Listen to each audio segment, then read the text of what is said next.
said, empty your mind. Be formless, shapeless, like water. Now you put water into a cup, it becomes the cup. You put water into a bottle, it becomes the bottle. You put it in a teapot, it becomes the teapot. Be water, my friend. Scott, welcome on the Flowgrade Show. Very happy to have you. Thanks, Max. Happy to be here.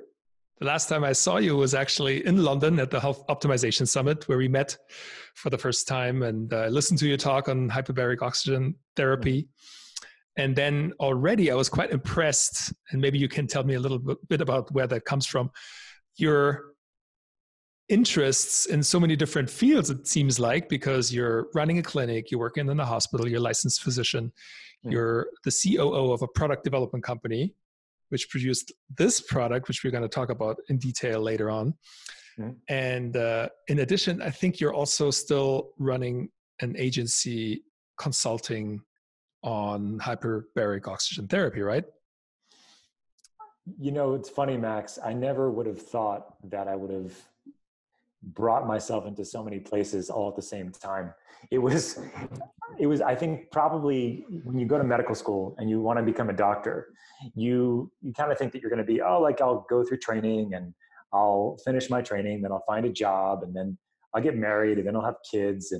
And that all sounded sort of like my path on one level. And I didn't think too much about it. But if you take my story back, like when I was a kid, my father is a chiropractor, and he's not your kind of average chiropractor that just cracks backs and necks and sends you out the door.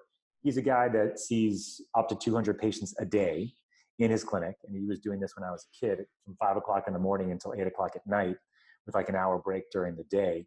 And he was not only using chiropractic, but he was using diet, he was using technologies, he was using various ideas of what a chiropractic practice could be, and then having lots of different practitioners in his space as I was growing up in that particular facility, and initially playing in the waiting room with all the patients, and then eventually collecting money behind the counter when I was in high school.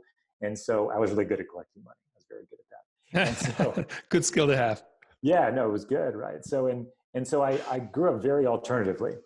And so by the time I decided to go to medical school, the idea for me was, well, I want to find a way to kind of bridge the gap between what's happening in the alternative world that I grew up in and the conventional established medical practice, and understanding that there must be a way to kind of bridge that chasm. And so I initially decided to be an internal medicine physician, which I am now. And I decided initially after that to start off in a conventional practice in Baltimore, where I trained. And I didn't have a very good experience, let's say. So I was like, I can't do this. This is not for me. You want to tell me about that?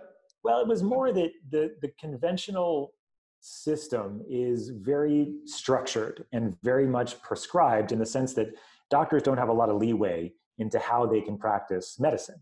It's insurance directed medicine in this country, and even in Europe as well. You have very significant standards, and you have things that you have to follow if you're going to be a doctor and maintain your license in that particular way, especially in the outpatient setting, which I found very interesting.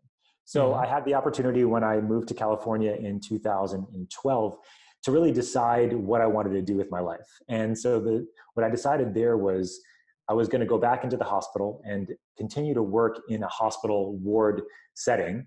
And because I really did enjoy that when I was in training. And so I continued that. At the same time, I decided that I was going to throw shit at the wall. And what I meant by that really was, what did I want to do with my life?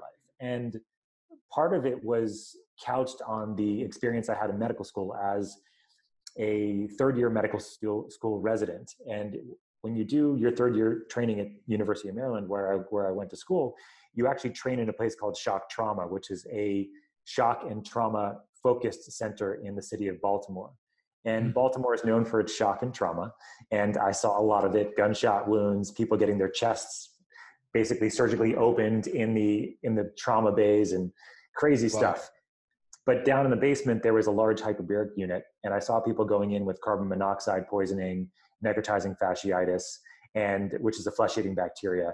And so I saw these people that were very sick come out of the chamber, a very large chamber, doing remarkably better. And it was with that knowledge that I started learning about hyperbaric medicine when I was in medical school, I got this epiphany that it was a really simple technology. It was just oxygen and pressure.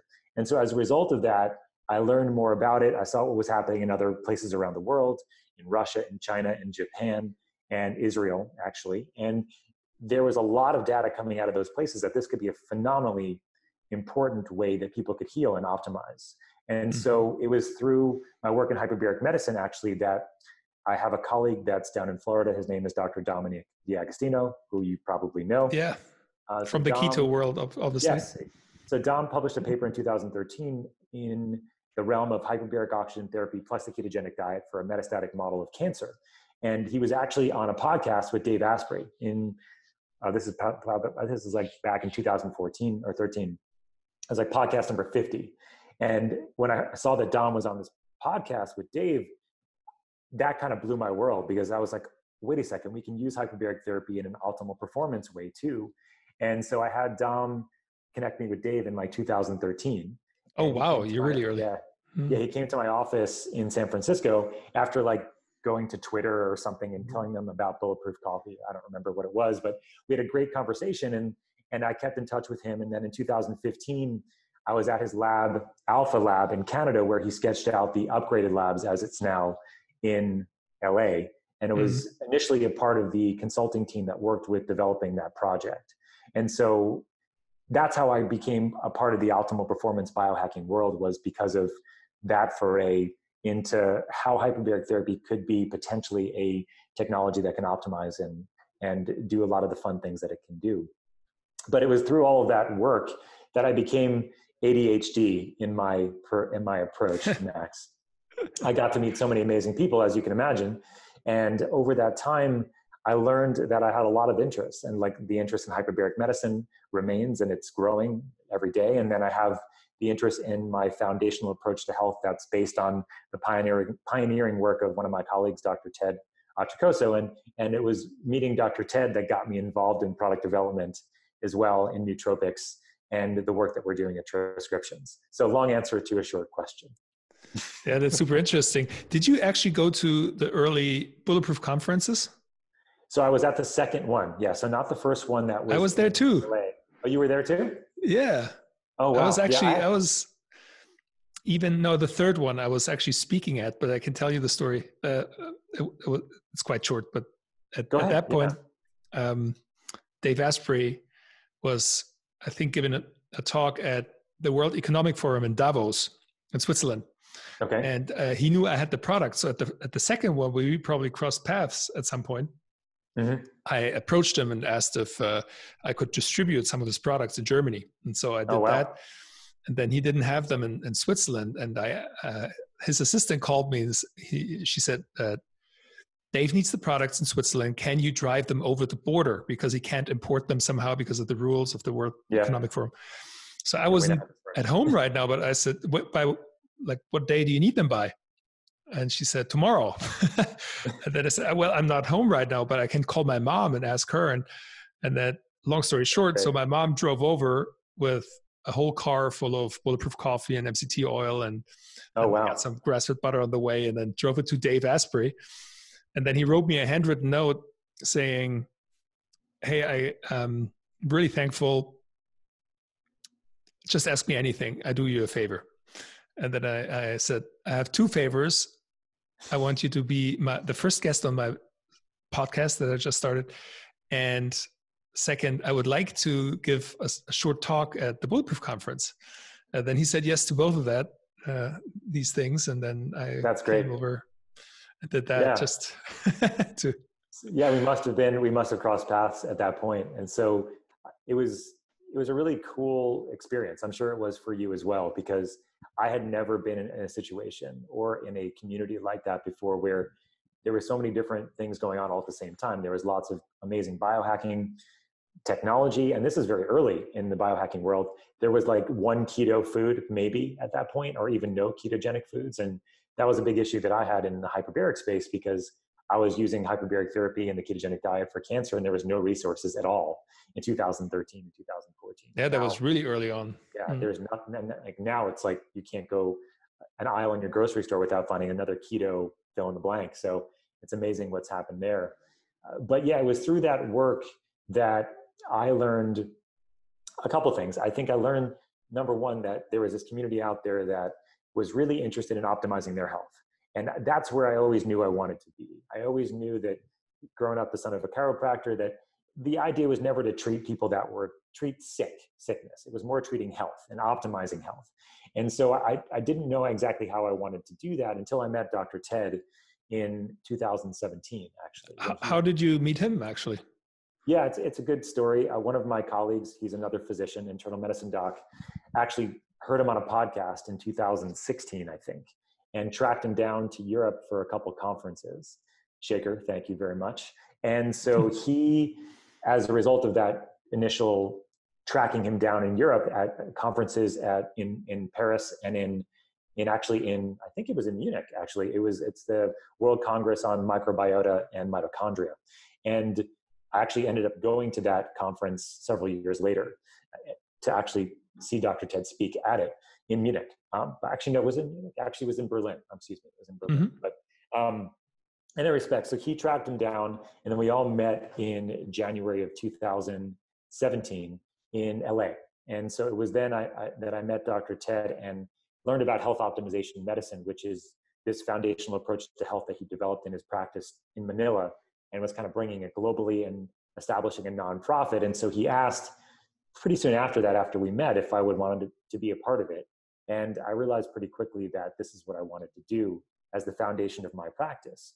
And of course, working with somebody like Dr. Ted is something that you don't pass up very easily when you know you can be mentored by somebody that has a gigantic amount of experience and knowledge in everything from health and optimization and cellular regeneration and anti-aging and everything like that, along with his work in consciousness and mathematics and various molecules that he talks about all the time during his podcasts and things like that too. So it was a no-brainer for me. And so I became involved in the nonprofit, which we have, and it's an educational nonprofit looking to train doctors and practitioners around the world on how to practice health using his approach, which is like a 7-pillar approach to health. This is like the home approach, right? The health optimization medicine. Yes, health optimization medicine in practice. So it's health optimization medicine, or home for doctors, and HOPE, HOPE, practitioners for those that are non-licensed or non-doctors, basically. So we have Boomer up near you in Amsterdam, who's our head of European operations. And then we have a lady named Jody, who's a naturopath in Australia, who's a head of our Australian operations. And then we have Manila, of course. And then in the US, it's me for the most part. And then we have my friend and my colleague, Dr. Shaker Pai, who's one of our physicians here. So we're global and we're growing, but the idea really was focusing away from symptoms and disease and then shifting the perspective to health and imbalances, and not looking at things as sort of like organ specific, but more cellular specific. We like to call Dave like the father of biohacking, right? I call Dr. Ted, the father of biont hacking or holobiont hacking, which is a really cool term. The holobiont, and Boomer talks about this in his TED talk, and others have spoken about it. But Ted is, I think, the first guy that really sort of brought it back. He talked about it at the Health Optimization Summit. He talked about the idea that we're basically an organism that's made up of a population of other organisms, right? We have all these environmental stimuli that make us us. We have the things that, all these metabolites that you can measure on the cellular level that come from inside of us and outside of us. And you can measure all this in sort of like your aura, your sort of cloud of you, all the bacteria, the fungus, all the metabolites that make you up from all the toxins in your environment, all that's you. And so we at Health Optimization Medicine try to optimize the holobiont using our perspective. And sometimes on like the path to optimizing your health, you need a little bit of help. And that's where biohacking really comes into place. And so where I thought that biohacking was maybe having challenges is that you have all the little new shiny toys, right? You have the squirrel. Oh, look that way. Look at this way. Oh, I can do this. I can do this. I can biohack my nose. I can biohack my eyesight. I can biohack my genitals. I can do all that. But like, if you don't have like a framework for it, you might be just kind of going down rabbit holes that maybe aren't necessary, or maybe could be detrimental if you don't have a foundation in play. And so that's really where health optimization medicine, I think, comes in, which is brings that foundation to biohacking. But at the same time, it's important to have biohacking technologies and nootropics and things like that to help you along the way, because not everybody is going to feel great as you're along your path to optimizing your health. And so that's where nootropics come into play, for example.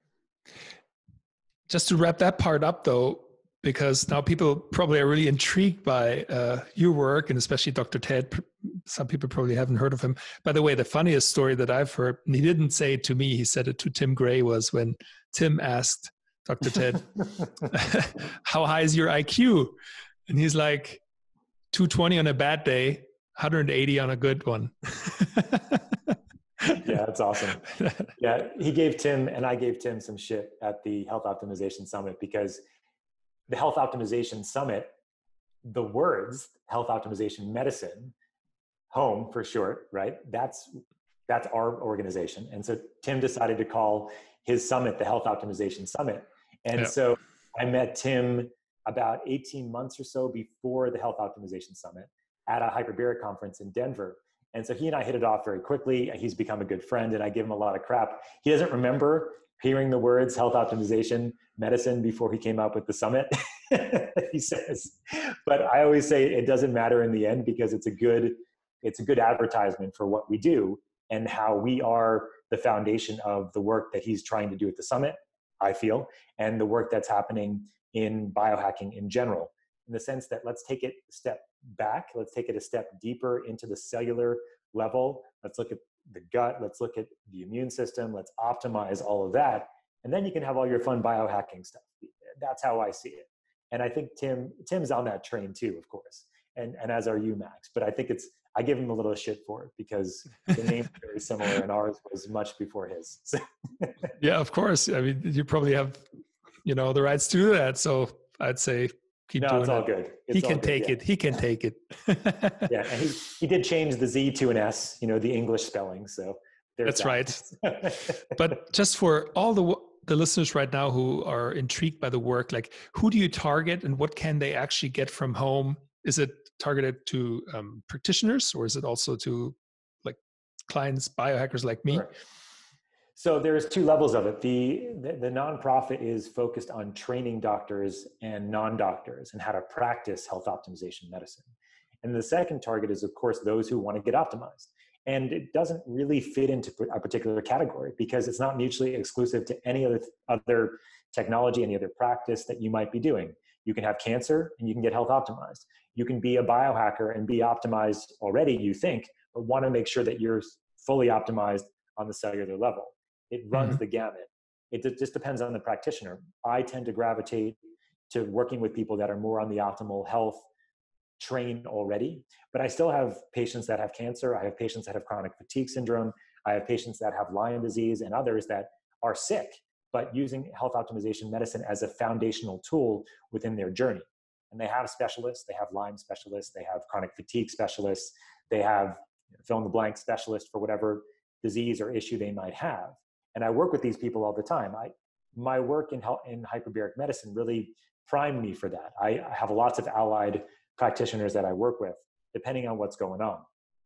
Integrative oncologist, so Dr. Naisha Winters, who was at the Health Optimization Summit. She's a colleague of mine here in the US. We work together through various other practitioners in cancer patients. But what it comes down to for health optimization medicine is that if you don't have an optimized cellular foundation, some of the things that you're trying to do very likely will not be as therapeutic as they could be, or it could be detrimental. So if you have a leaky gut, for example, if you have overgrowth or a toxic load in your gut and you're trying to take nootropics, you may have a significant improvement initially, but you may have challenges after, because you don't have the ability to make energy effectively, because your body's too mucked up with toxins, and you don't have good detoxification pathways that are optimized and things like that.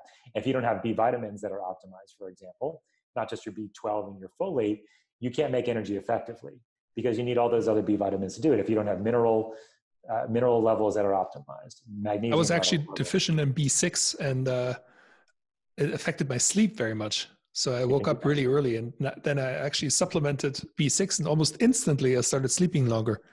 Right.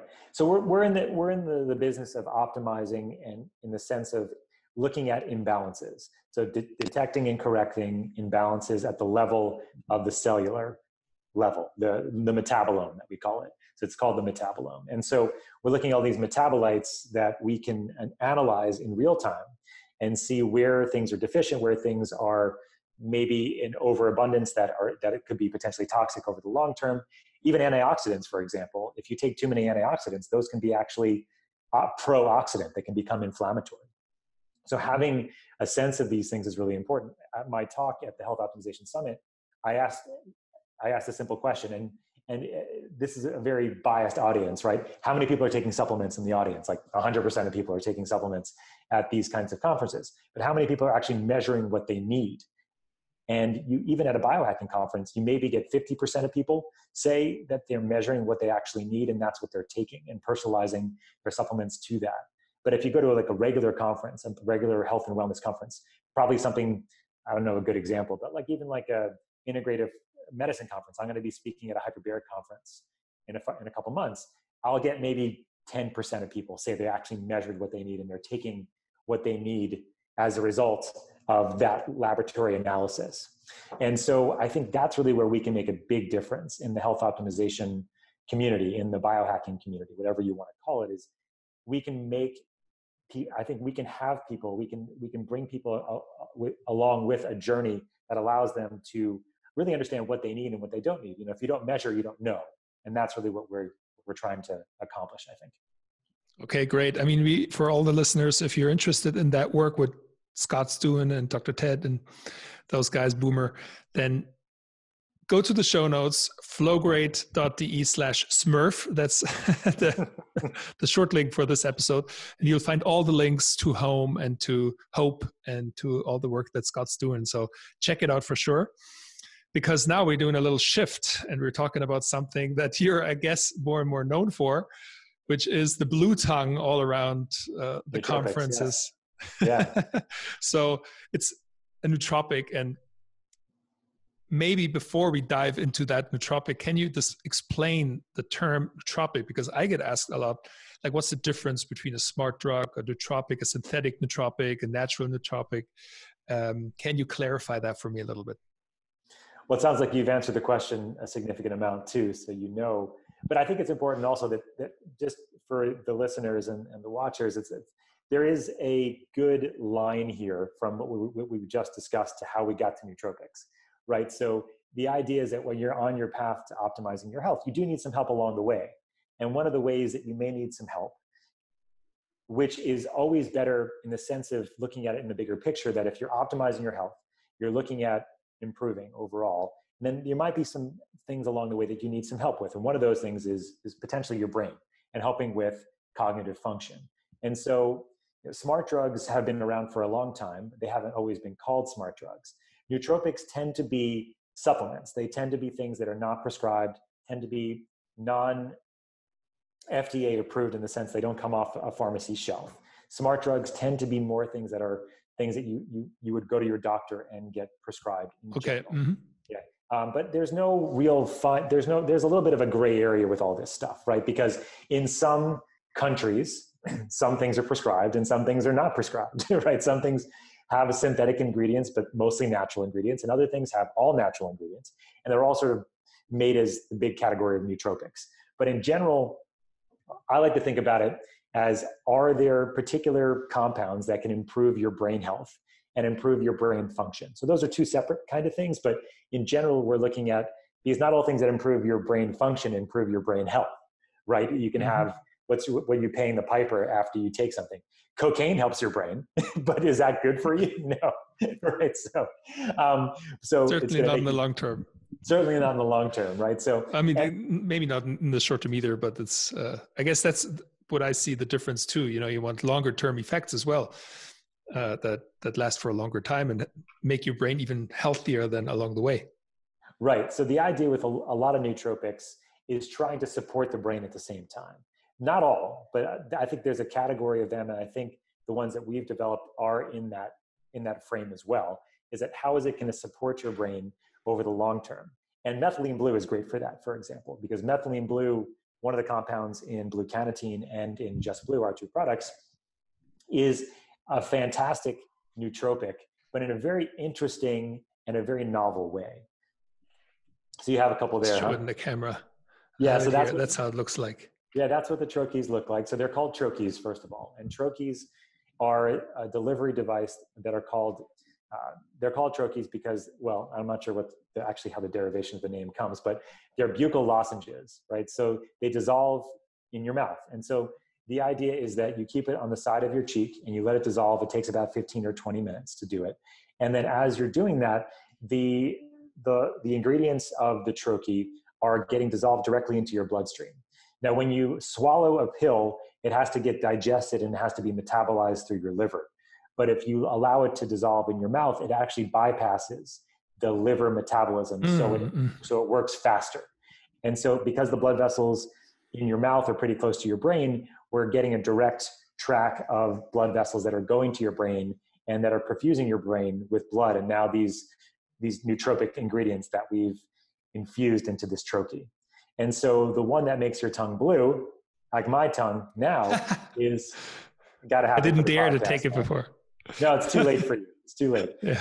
It does have caffeine in it, right? So, the blue ingredient is methylene blue, and methylene blue has been around for centuries. Actually, it was the first drug that was actually registered with the FDA in the United States in the late 1870s. It came over from the dyeing industry, so it was used to dye various products in textiles. In fact, it was the first dye that we used to actually dye blue jeans blue, interestingly enough. Oh, okay. Didn't know that. So a long time ago, yeah.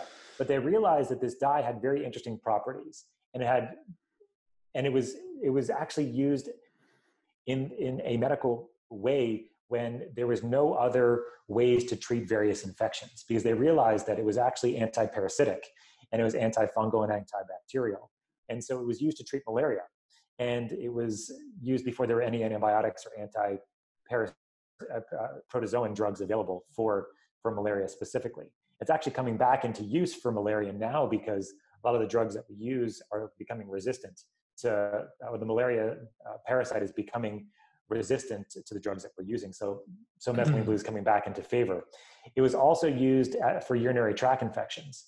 And it was used in World War II, actually, and it was pills that people would use to prevent them from getting infections.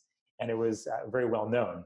And some properties of methylene blue became known back in that time frame as having potentially antipsychotic properties as well.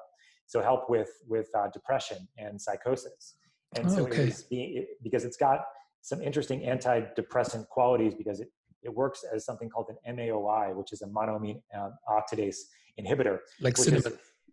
Cinnamon has something similar, yes, but also some other drugs that were actually made as derivations of methylene blue back in the 1950s with similar mechanisms of action. And there's also some natural compounds that have MAOI qualities as well. Things like psilocybin in mushrooms has a similar, it increases serotonin, and MAOIs also increase serotonin. The idea with MAOIs is that they're like a very early step in the formation of a lot of the neurotransmitters, in the sense that if you block MAOI, which is what we're doing in high doses of methylene blue, you're also releasing a lot more of these neurotransmitters like serotonin, dopamine, norepinephrine, and things like that. So we're using a very low dose in our product, but it's an interesting history because it was through the work that they were doing with infections, with psychosis and depression, that they found out really what was happening at the cellular level with methylene blue. And methylene blue is actually acting like oxygen on some level. It's making energy more effectively at the cellular level. Just like oxygen allows you to make energy, methylene blue allows you to make more energy at the cellular level. It's working on various cytochromes on the electron transport chain. It's actually helping the conformation of the red blood cells, hemoglobin, actually work by attaching more oxygen and releasing more oxygen in the tissue itself. And it's also working on several other ways, actually, interestingly enough, to make more energy at the cellular level. And so we think it's actually potentially activated by things like light as well. to help more energy production. So getting out in the sunlight as well. And so there's so methylene blue is being activated by sun. So when I take it, for example, and I get into the sun, then I have an even stronger effect. We think that's happening is that it's helping the energy production at the cellular level as a result of the combination. Yes. Oh, wow. Yeah. Because methylene blue plus UV light has been studied in various ways. And actually one of the ways it's being studied as is an antiviral. So if you combine methylene blue plus UV light, so UVC light specifically, you can potentially, there's actually a paper that was put out even before the pandemic, the combination of methylene blue plus UV light kills coronavirus and kills other viruses in the air as well, or in the bloodstream. And so we don't make any claims that our product does any of that. Our product is a nootropic, but it does have these properties that get activated with light exposure, which is very interesting. That is highly interesting. Yeah. So it makes your tongue blue, which is cool, right? But can I ask you, how did you come up with that, or Dr. Ted even, like, to use it as a nootropic then in this, like, what's the story behind Cannatine Blue? Yeah. So there's a couple academic papers that have looked at methylene blue for memory, recall, cognition, and that's really where Ted came up with it. Ted came up with it because he saw some of the studies that were being done, and we've known about methylene blue in conventional medicine for a long time as well. It's used for things like carbon monoxide poisoning and cyanide poisoning and a couple other things, something called methemoglobinuria. And so we know about it. And so Dr. Ted's a pharmacologist. And so he knew about methylene blue and saw some of these research papers. And that's why we decided to add it to some of the other nootropics that we added to the product as well.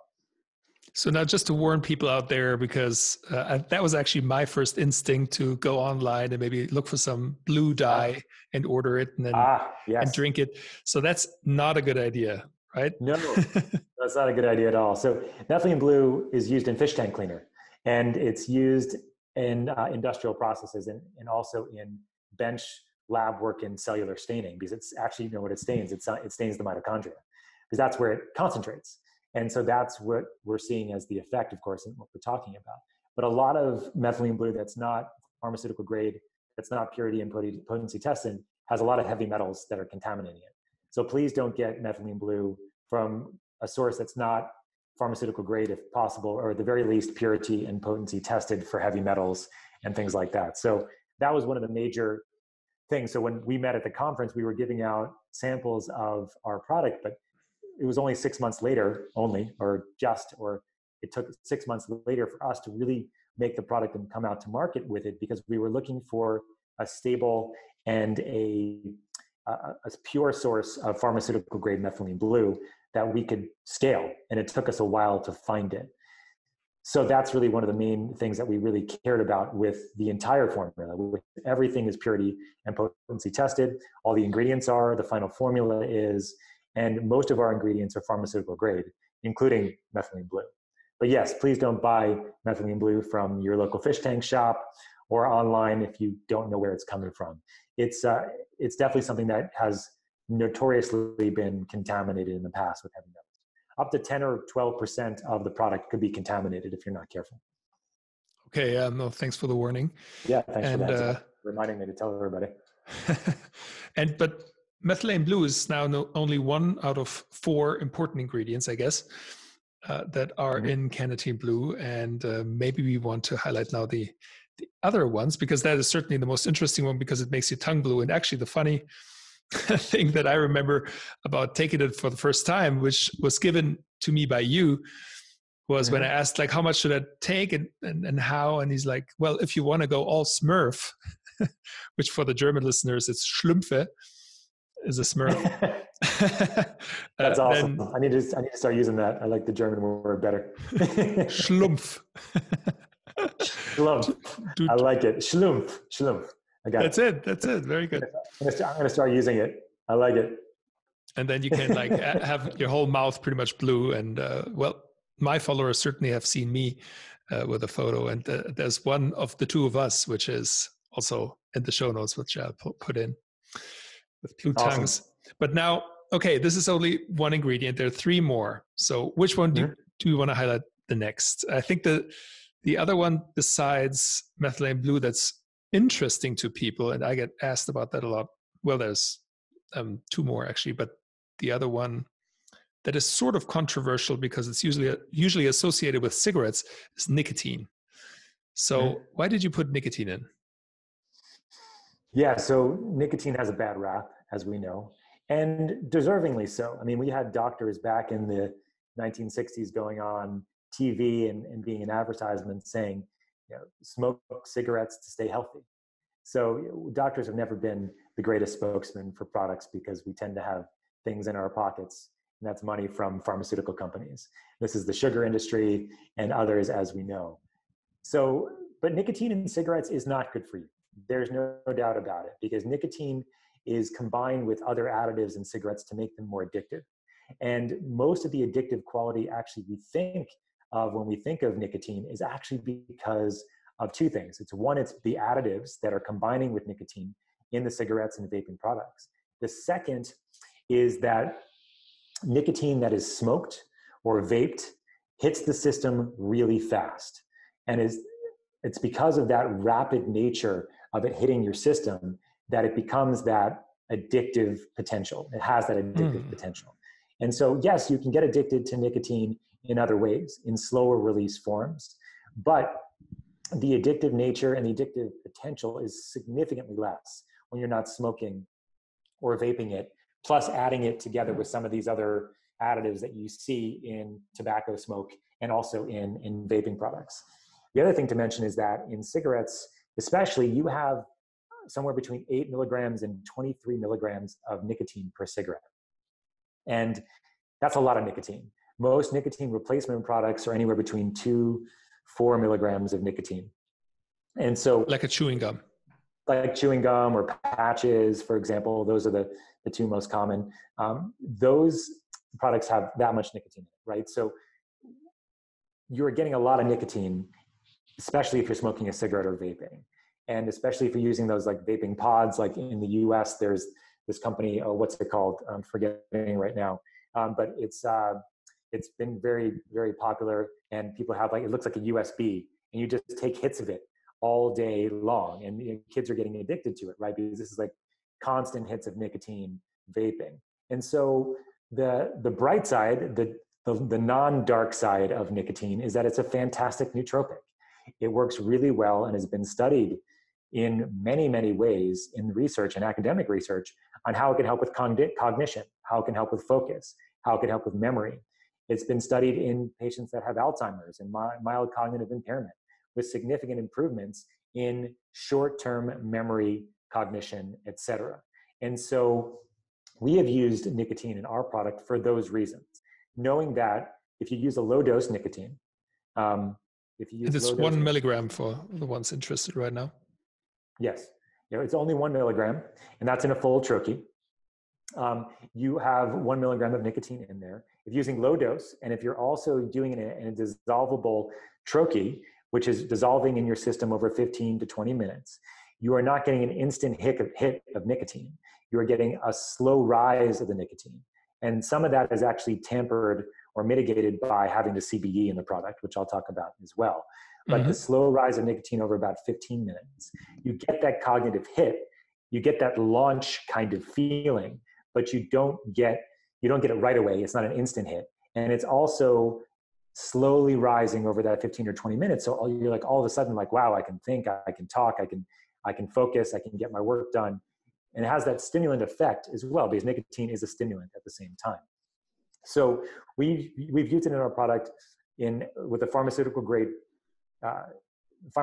nicotine and a low dose nicotine to help synergize with the caffeine in it, as well as 2 stimulant products that are in it, but both at low dose. So nicotine's 1 milligram. And like I said, nicotine itself in a cigarette is going to be much higher, and most nicotine replacement products are much higher than that. Many people actually, on the trochees, find that their optimal dose, our average biohacker, actually, let's say our average consumer that's using Blue Cannatine, it uses about a half a trochee per dose for their optimal effect. So you're getting 0.5 milligrams of nicotine per dose in that capacity. So it's very low dose. And how many doses per day, just to get an idea of how much people take? So we, on our box, on our label, it's no more than 4 full troches per day, because that would be the equivalent of having an actual amount of nicotine that would be in a cigarette, the amount of coffee that would be, or caffeine that would be in a cup of coffee, etc. But in general, what we're finding, most people are taking it maybe 3 to 4 times per week when they really need to get stuff done. And so it's when they have something to write, something to, like a presentation to do, they have a podcast to go on, whatever it might be, that they really want to get focused, stay in the zone, and lock in. Because one of the things about Blue Cannatine that's very interesting, Max, is that what we think it actually is doing is actually dampening down your default mode network to some degree. And your default mode network is the place that you store all your stories. Like, I'm Max, I live in Munich, I'm a biohacker, I write books, like, I'm awesome. You know, those are like your stories, right? And so, but when you're thinking about those things, that you're maybe potentially not able to focus on the task at hand. So we think we're actually activating what's called your task positive network, your ability to keep things in your frontal lobe and just get it done, you know, focus on it and then forget about all that extraneous stuff. Some people have compared Blue Cannatine to Adderall in the sense of giving you that ability to kind of focus and give you some real significant, you know, sort of vision and lose all the extraneous things. The nice thing about it's almost like a focused flow state. You're on the Flowgrade Show, so I had to put that in there. There you go. No, that's true. Exactly. That's a focus flow, giving you that feeling of being in the zone kind of feeling. So, but anyway, the nicotine, to go back to that, is, added to the formula. So you have that cognitive hit. We like to say you're launching into limitless mode, and that launching part is related to the caffeine and to the nicotine in the product. Mm-hmm. Okay, and then once you're launched, then I guess you need to stay in that flow state for a little while, and that's, I guess, where the CBD comes in then. So 2 things. The caffeine is a little bit more long-acting. So nicotine is not as long-acting as caffeine is. So we have caffeine in the product. It's a low dose, so it's 50 milligrams of caffeine. In a typical cup of coffee, you have about 200 milligrams of caffeine. So it's a low dose, but caffeine is a little bit more longer-acting. So you have the sort of like the initial peak of the nicotine, and you have like a peak of the caffeine that comes a little bit later. And so that's why you don't want to have Blue Cannatine, for example, too close to bedtime, especially if you're not a fast caffeine metabolizer, because you can potentially still have caffeine in your system. So for most people, we say you probably shouldn't be having any caffeine after 3 or 4 o'clock in the afternoon. You shouldn't be having any Blue Cannatine after that time as well. It depends. Some people can't have any caffeine afternoon, or else their sleep is all screwed up. Others can have it later, you know the deal. So, and people can track their sleep to see how that makes them feel. But the caffeine gives them more of that a little bit slower of a rise, and then kind of maintains that cognitive ability for longer. And then, of course, you have the Methylene Blue, right, which is helping for energy production. It's working like oxygen at the cellular level. It's working in those cytochromes. It's helping deliver more oxygen to tissue. And so that's also helping. And then you have the CBD in the product. Everybody knows about caffeine, so we don't need to spend too much time on how caffeine works. The only question I have regarding the difference between nicotine and caffeine is because I was under the impression that caffeine makes the blood vessels wider somehow, and nicotine constricts them. Is that true? They both have the effect of doing both, actually. They both constrict and they vasodilate at the same time, interestingly enough. So, but nicotine is actually even more specific. It actually dilates blood vessels, an area of your brain that are responsible for memory and cognition. Caffeine doesn't do that as much. Caffeine it does dilate in some areas, but what caffeine mostly does is vasoconstrict. And so nicotine is very interesting in that it has the ability to do both. Caffeine does it as well, but it's much more on the side of constricting blood vessels, giving you sort of that alertness, but not so much as much the focus as nicotine can, interestingly enough. But it has the ability to dilate blood vessels in those. So caffeine does dilate blood vessels in those same areas as nicotine does, but not as significantly as nicotine does, interestingly enough. So okay, thank you. Yeah. So we think of stimulants as something that constricts down blood vessels, but it's not. The body is not just a one size fit all kind of thing with molecules. It has very specific effects depending on the tissue that it's acting on, and that's the case with these particular 2. We know that caffeine is the most used nootropic on the planet, of course, right? Mostly in coffee. And so, and coffee works, and caffeine is something that can very much help give you that awakeness and feel like you have the more alertness as well. And it lasts longer. And the CBD in it is really interesting because it's actually working on several different levels. The first is that it's sort of dampening down that launch effect a little bit because it's neuroprotective. So while you're stimulating, you're also protecting your cells. And so that you're not doing it in a way that could be, for most people, too over, like that it won't overclock the system, as we like to say. Like it won't bring you to that limitless edge too fast, in the sense that, like if you've ever had nicotine gum, which many people listening will, you can get that sort of edgy effect, right? You feel like, oh, you're like a little bit too hyper, too stimulated. I know that very well. Yeah, and what CBD does is it dampens, it mitigates that effect by being neuroprotective. And so it protects your cells, your neurons, especially from that edginess, because it has an anti-inflammatory stimulus, an anti-inflammatory component to it. And so the CBD is really protecting your cells while you're using this nootropic, and then mitigating that rise, and so that it becomes more of a slow rise versus an edgy rise that you would feel if you were just having caffeine or nicotine directly into your bloodstream, as we're doing with this particular troche. Okay, wow, so interesting. And yeah. then you... So when Dr. Ted developed it, it was developed so that he changes time zones all the time usually. So you can get off a plane, be in a different time zone, take this and be ready to do your talk, see your clients, be on a podcast, whatever it might be. And so it's a fantastic nootropic. It works really well, but it works even better if you've, like we were talking about before, been optimizing your cellular foundation first. So you have the ability to make energy effectively. You have the ability to detoxify effectively. You don't have heavy metal toxicity. All these other foundational things that if you're using nootropics and you don't work on that stuff, it's only going to work so well. And potentially it could be a detriment as well, because you're borrowing money from a bank you don't have any money in. And so as a result, you're going to default at some point. And so the people that don't have good experiences with Blue Cannatine usually are the people that are not optimized already, in the sense that they're using it more of like a crutch instead of a way to already instead of something that you're already working on your path to optimizing your health. You're just using this as a way to kind of help along the way, or for like a bad day, for whatever reason. Maybe you didn't sleep as well the night before.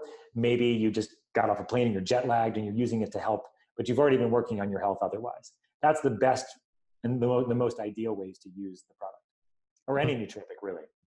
I feel like it's, if your motor is right, you have a race car and everything, is good, then you just need some gas at some point, like when you run out of gas, for example, after a long flight. Right. But your motor is doing well and it's in good shape, and then you just put in some more gas.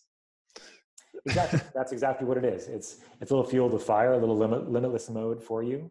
And it's with the side effect of a nice blue tongue. So how long does it last, one dose? So for most people, it's between 2 to 4 hours of cognitive upgrade. And for some, it's a little bit longer. For like I think the shortest we've seen is about 2 hours, depending on your metabolizing effects and how fast you metabolize things. But in general, it's about 2 to 4 hours. And then for most people, there isn't any come down or withdrawal from it either. It's just, you feel like you're kind of back to your regular state of affairs. And like I was mentioning, there are the small proportion of people that do have some potential effects. Sometimes they'll get a headache. Sometimes they'll feel a little groggy after the 2 to 4 hours. And those are the people typically that need to kind of focus on their foundational health before maybe taking any nootropics, not even just Blue Cannatine. And so, but overall, the abundance of people have had fantastic, I think, experiences with this particular product. And then we decided to make a pure methylene blue troche as well, because we got so many requests for it from biohackers like UMax and others that just wanted a source of pharmaceutical grade methylene blue that was purity and potency tested. And there's a little bit of a higher dose of methylene blue. The Blue Cannatine has 5 milligrams and the Just Blue has 16 milligrams. And so we use 16 milligrams because that's the dose that's been studied in some of the cognitive and memory studies that have been done in the academic research. In Alzheimer's disease, for example, they've done some studies looking at 16 milligrams of methylene blue. So you will have the side effect of having a blue tongue. You'll also have the side effect of very blue urine in both categories in both instances, whether you use Blue Cannatine or just Blue. But because just Blue has so much more methylene blue, it's going to be quite the blue experience. That is for sure. That's why we use a lot of plays on the blue and in our marketing.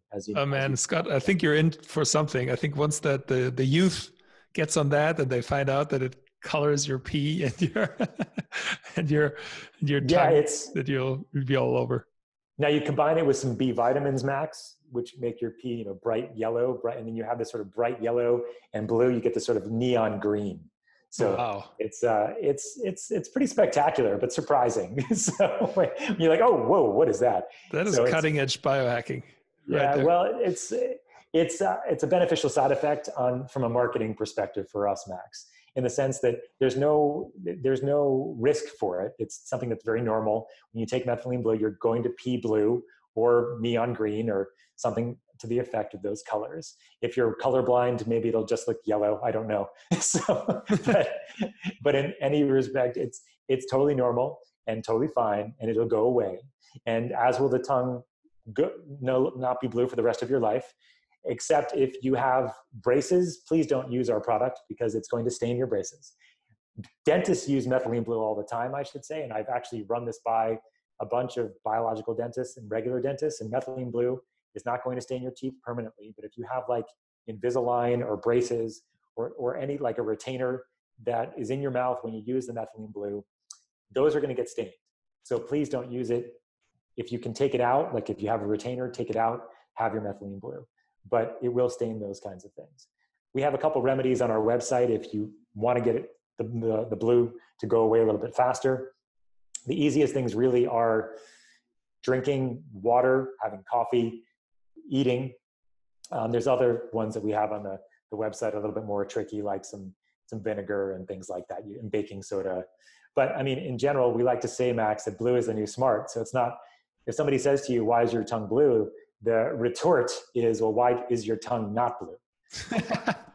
There you go. Because Good blue one. Is the new smart, Max. So we're really trying to change the conversation about what a nootropic can be.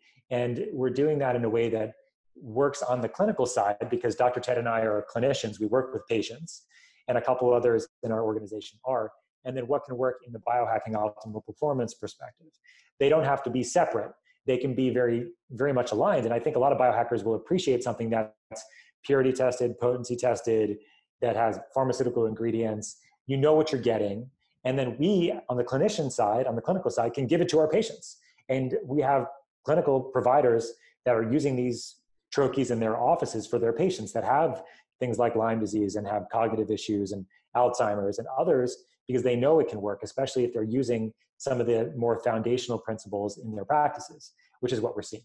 And so that's where I think what we're different, Max, than most other companies is that we're not, I mean, and I appreciate a lot of the work that a lot of the biohacking companies are doing and the products that they're making, but we're physicians here. We're formulating this from a different side of the coin.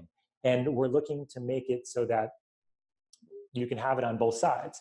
And you can sort of have your cake and eat it too, in the sense that you can have your keto cake and you can have your nootropics and you can have things that are clinically formulated at the same time. So that's, I think, where we come in. That's a little bit different. So great point, because you said you can have it. Now, I think that many people by this point are very turned on, very excited to try it out. Now, how in Germany now, specifically in Germany, is there a possibility to get it?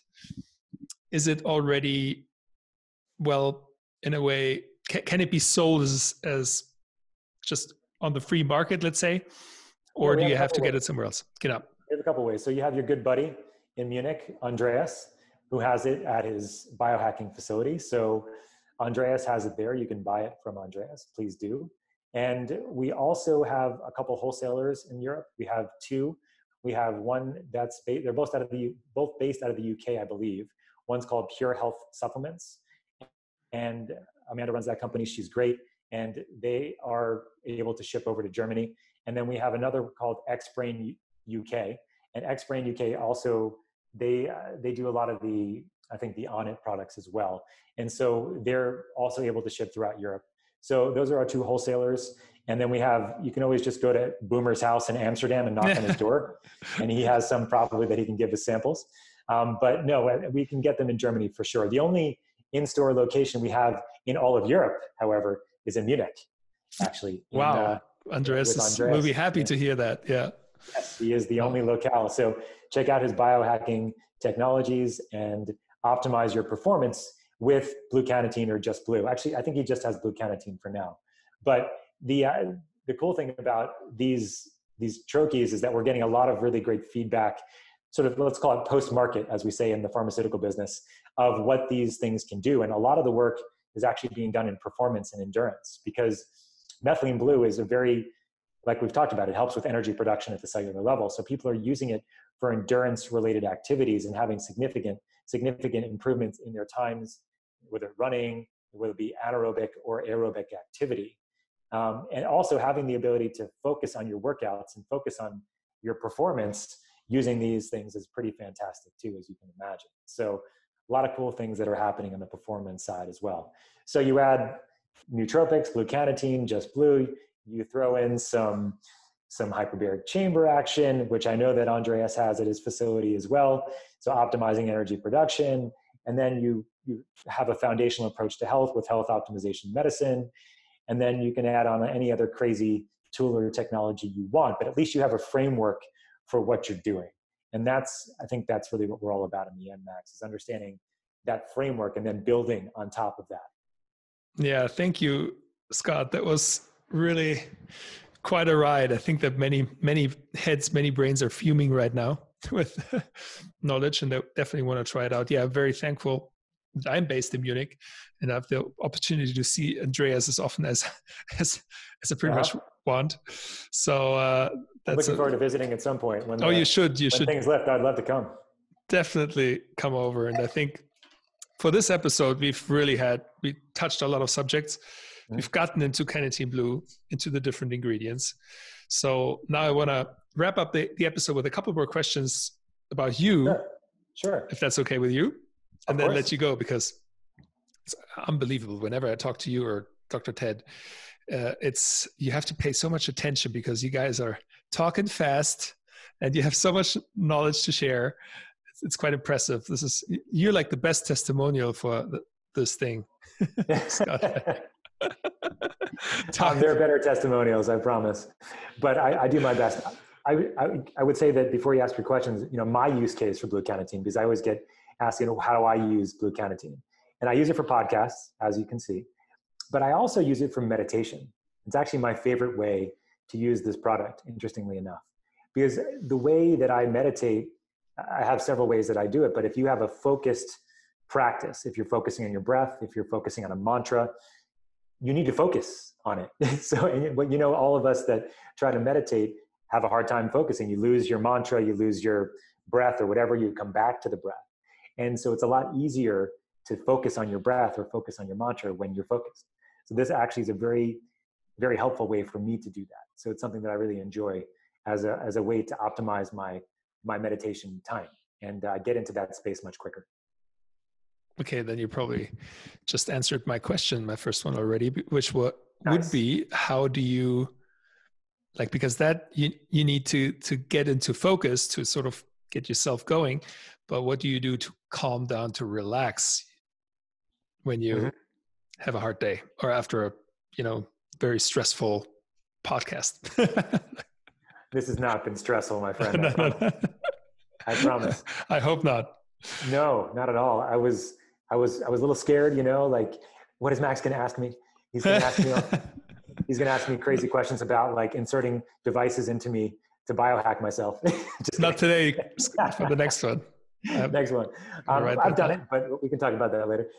But for me, I have 4 kids, Max. I don't know if you know that. I knew that, actually. I'm so impressed by that. Yeah. So my kids' ages are 9, 8, 5, and 3. And so you told me in London, yeah. Yeah. So they were a year younger then, but now they're a year older and bigger. Sure. And so it's really important, I think, for me to have time to myself and to find time to decompress from the day. And so the way that I do that, or the ways that I do that, I would say on my own are, number one is meditation. I do my best to meditate about 3 times a day. My meditation in the morning is the most important and the hardest one to do, because sometimes I get woken up before I get my chance to do it.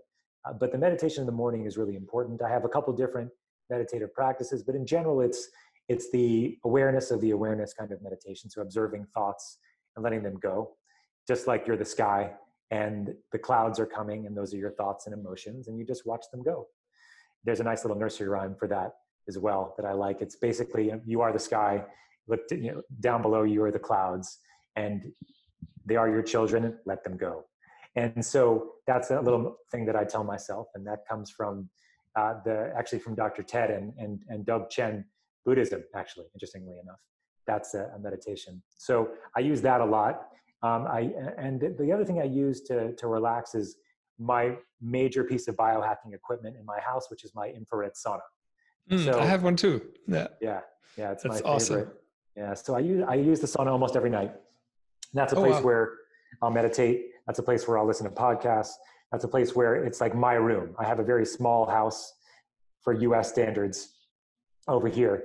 And I have only 1 bathroom and 3 bedrooms for all of my kids. So that's my room. My wife is allowed to use it, but most of the time I get the infrared sauna to myself.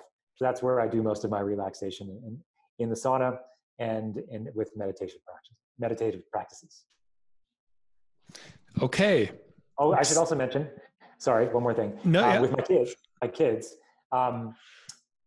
playing with my kids, actually, and then forgetting about being a doctor and being, all the things that I do, and just letting it all go and just rolling on the floor or playing outside, and those kinds of things are fun too. And that's a way to relax as well. By the way, that was a really interesting finding for me. I was just listening to this really long interview by this flow researcher, by the father of flow, Mihai Csikszentmihalyi, who is now a professor. He was born in Hungary, and he is, I think, 90 right now. And he was asked, like, who is the part of society that experiences the most flow? And he said in his research, he found that the most flow is experienced by mothers, by mothers with small kids, because when they play with their kids, they're like, I think he was talking about adults, I guess. So, but I guess the same counts for fathers who play with their kids. So this is one of the deepest flow states you can have. Yeah, but I mean, you look at your kids, Max, and that's all they're doing, right? Especially when they're less than 5 years old. They're just in the moment. They're in flow. They are not thinking about what's happening later, what happened yesterday, what they had for breakfast, who hurt them, whatever. It's all about that moment. And so if you can bring yourself to that moment, that's what meditation is all about, right? Bringing yourself, or that's what flow is all about, bringing yourself into that present moment awareness. It's the be here now idea, right? So where are you here? And what time is it now? Like that's the Ram Dass saying, and that's what you see with your kids. And so if I let my phone go away and I just go outside with them and just play, that's really what I see, and that's what I feel. So it's not relaxation per se, but it's flow, man, and that's what you care about, right? Sure. Yeah, it makes you happier. I mean, that's happiness research shows that people who experience more flow are happier. Right. So next question. I know your kids are not in that age yet, but I get asked that a lot by students or by teenagers right now who are kind of overwhelmed with this overstimulating world. And I'd be interested in what advice you would give someone who is not sure what to do and with all these options. And maybe you can talk from your experience, like what kind of led you into what you're doing right now. And do you have maybe a lesson that you can share from that experience that kind of people can take and be more optimistic about where they're going right now in these crazy, unpredictable times? Yeah, you made me think of 2 various ways of answering that question. I think the first way, and I'll be brief about this because I think the next one is probably more applicable to more of your audience. But the first one is raising kids now in all of this. It really feels to me that I think about this a lot, actually, because I have 4 kids and they're getting raised in a time where, even pre-pandemic, things are just coming at you at 1,000,000 miles an hour. And how do you take a step back from it all? So I think the earlier that you can set yourself up and start a meditative practice, the better. I don't care what that meditative practice is. I like Sam Harris's Waking Up app a lot, and I recommend that a lot for people. I think that's a fantastic one, and there's a lot of other ones out there. But I think if there's one thing I think that everybody could benefit from, and no matter kind of where they are in the world, or no matter what's happening in their life, even as a teenager, even in just starting a meditative practice, I think would be kind of like the number one thing that I would recommend. And that's okay. It doesn't have to be, and then as a parent, what I do is I just start bringing in the tools and the concepts and the ideas to my kids. And like my daughter, who's almost 10, who can't stop thinking about what's happening tomorrow, I'm always reminding her, like, what's happening now? Where are we? Let's talk about, let's focus on this, and just bringing things back to that present moment awareness. That's what I try to do with my kids. And I think that's something, if you have parents that are listeners, that's what I would recommend that you do with your kids. I mean, starting some meditative practices is good, but, and then the other thing is meditation and movement, probably having a good movement practice. So me being active, I think being sedentary is like the worst thing you can do as a teenager. So you got to use those hormones for other things than porn and thinking about porn. So, and so getting outside, exercising, and activity would be the two major things. But to answer your question in a different level, which is, my journey, I am extremely excited about the pandemic on one level, which is that people actually care about their health now. When you have even our CDC in the US finally saying that exercise and diet and losing weight are important to preventing anything, especially the coronavirus being being something that could kill you, we're on the right track. And then what I've noticed is that there's a lot more people that are interested in optimizing their health.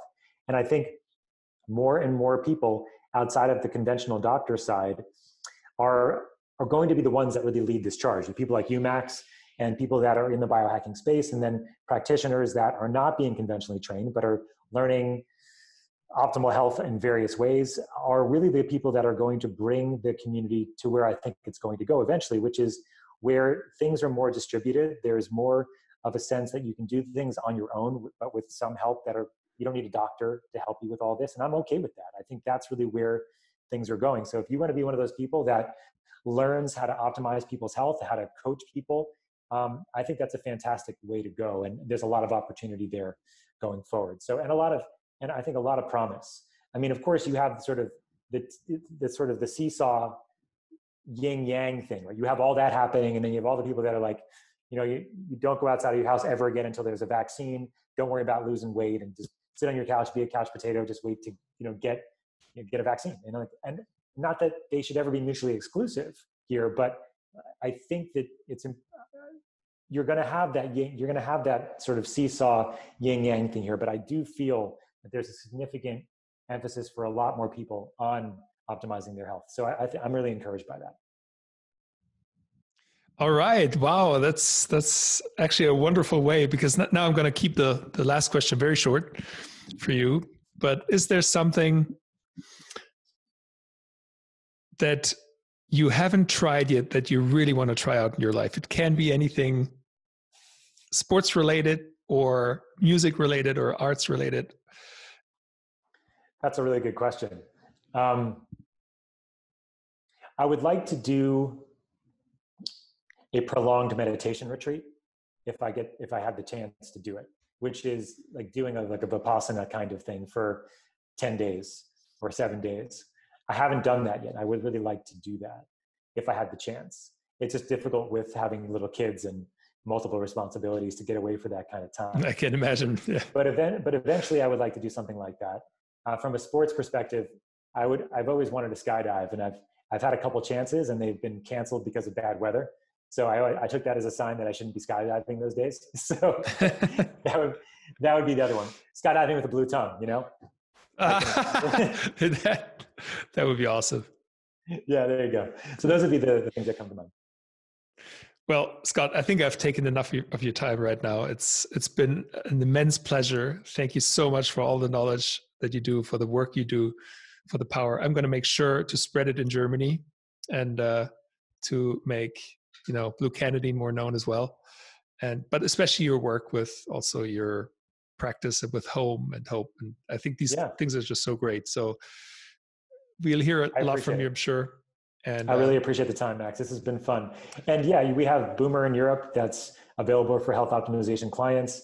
I'm here in the US. I work pretty over nationally throughout the US, as do I have a colleague here that does the work as well. And Blue Cannatine is worldwide. Just Blue is getting there. We're just getting into Canada now. So with Just Blue, which is great. So look, we're all on the same path here, Max. The idea is to just raise awareness, raise the vibe, and we all have our various ways of doing that. So congrats on your new book. It'll probably be out by the time this podcast is out, but hopefully it'll come in English at some point. I know, I'm excited. Yeah, very nice. And so look, just spreading the good word and the good vibes, man. So thank you. And it's been fun. Thank you. And to all the listeners, all the show notes, all the links to what we've mentioned in the episode, you'll find on flowgrade.de/smurf. Also all the links to home and hope and your clinic and of course, Blue Cannatine. So until the next time, go for Flow. Vielen Dank fürs Zuschauen. Wenn du jetzt noch mehr Lust hast auf tolle Inhalte, Interviews und weitere Biohacks aus der Flowgrade-Welt, dann abonniere diesen Kanal. Go for Flow.